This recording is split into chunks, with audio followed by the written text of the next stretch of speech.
অনেক দিন পর আজকে একটা কেক বানালাম, তাও আবার ছেলেমেয়ের আবদারে।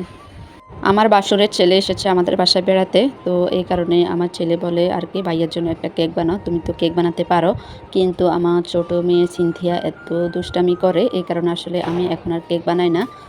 আমি বললাম আচ্ছা ঠিক আছে কেক বানাবো, তবে তুই আমাকে এগুলা ফোন করে দিবি, কারণ সবগুলো রেডি করতে এগুলা করতে অনেক দেরি হয়ে যায়। আর আমার ছেলের কাছে এগুলা করতে আসলে ভীষণ ভালো লাগে, ও এই কথা বলাতে আরও খুশি হয়ে গেছে। তারপরে এই যে দেখেন, বড় একটা মোল্ডে আমি কেক দিয়েছি আর ছোট এখানে 6টা মিনি কেক দিয়েছি। কেকগুলো খেতে মাশাল্লাহ মাশাল্লাহ অনেক মজা হয়েছে, আর দেখতে দেখেন কতটা লোভনীয় হয়েছে। আর এই যে যে কেকটা আমি দিয়েছি ওটাও ফুলে ডাবল হয়ে গেছে। তারপর আমি একটা টাপ কেক বানিয়ে ফেললাম, আর 6টা যে মিনিগুলো ছিল ওগুলো আগে খেয়ে ফেলেছে। এই যে একটা বক্সে আমি এই কেকগুলো এখন একটা একটা করে দিব সুগার সিরাপ দিয়ে। যারা এই পর্যন্ত আমার ভিডিওতে আছেন প্লিজ একটা লাইক দিয়ে দিবেন, আর যদি মনে হয় একটা সাবস্ক্রাইব করার প্রয়োজন তাহলে সাবস্ক্রাইব করে দিবেন।